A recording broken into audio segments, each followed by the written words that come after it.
morning, hot mess diplomats. It's Monday, June 3rd, and if your coffee didn't come with a warning label, this SassCast will do the job.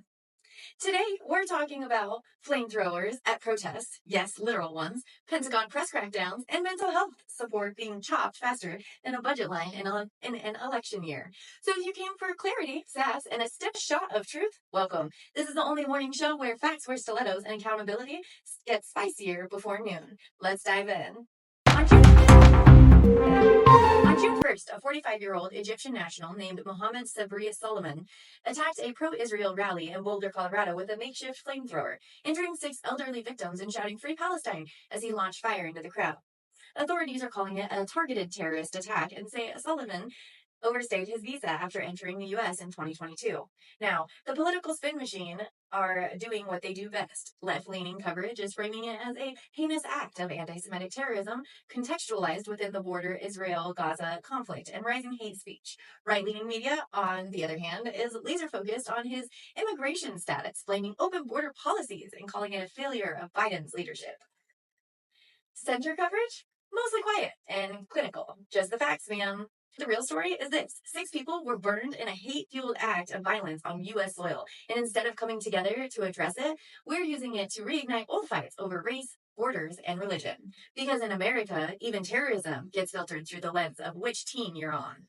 And just when you think the fire is literal, let's talk about the flames being fanned in the press room, because apparently press access is now a partisan privilege. MAGA Girl versus the Pentagon.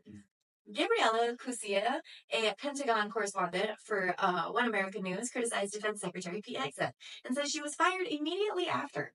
Her crime calling out the Pentagon's tightening grip on press access and warning that without journalists, we're stuck trusting government narratives by default. Left-leaning media is framing her as a MAGA girl betrayed by her own camp, courageous, defiant, and punished for pushing back. Center-leaning outlets are more reserved, viewing it as a sign of shifting loyalties at the Pentagon and raising quiet alarm bells about access being limited, even for the friendly press. So is this censorship, retaliation, or just what happens when your loyalty to truth outweighs your loyalty to power? Either way, it's a reminder press freedom isn't just a liberal talking point. It's the canary in the coal mine, and it just got silenced again.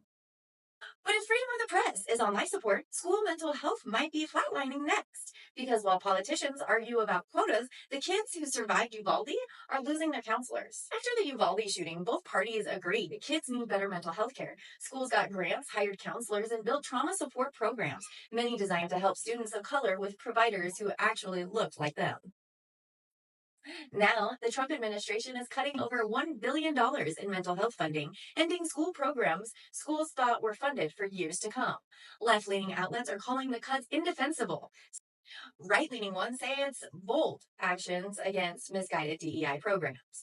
So once again, we're watching a culture war play out on the backs of kids because apparently healing is political now.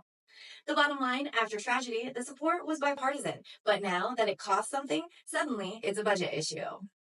So mental health is getting defunded, press freedom is under fire, and terrorists are hurling flames in the streets. But sure, let's call this a normal Monday. Now, before we all spiral into collective burnout, let's rapid fire through the rest of the madness with some quick hits. Buckle up, because the facts are fast, the sarcasm's free, and no one's safe from the truth. Ron DeSantis just signed a bill banning traffic cameras in Florida, which means the only red lights Floridians will be running now are the metaphorical ones in their dating lives. The bill calls it a matter of privacy and personal freedom. Translation, Big Brother can't watch, but your HOA still can.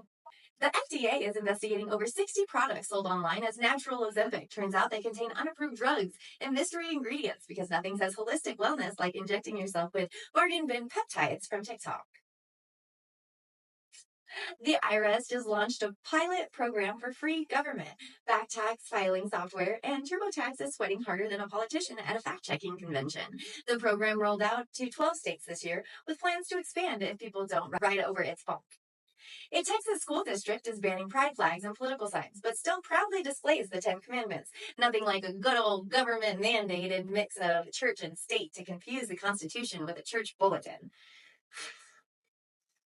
Meta's AI chatbot Grok is still spewing wrong info, including fake quotes, historical errors, and made-up legislation. In unrelated news, Elon Musk says it's still smarter than Congress. At least one of them admits when it hallucinates. The job market added 180,000 new jobs last month, but wage growth stalled, and economists are calling it a soft landing, like the kind where you land face first but technically survive. Apple is reportedly working on a smart ring to compete with Aura or Samsung, because apparently, if it doesn't track your sleep, calories, period, blood oxygen, and existential dread, are you even wearing jewelry? After a news cycle full of men with microphones, money, and way too much ego, let's take a moment to celebrate something actually powerful: women quietly saving the world again. Because buried under the headlines, there's still good news, and it deserves its moment too. In the middle of all this chaos, one quiet, powerful truth slipped through the headlines. Women led farms are feeding over 50% of fresh food supply, often with fewer resources, lower pay, and almost zero spotlight. These women are growing produce, running cooperatives, and building food security from the ground up, many while raising kids, battling climate change, and fighting off corporate takeover. These women are growing produce, running cooperatives, and building food security from the ground up, many while raising kids, battling climate change, and fighting off corporate takeovers.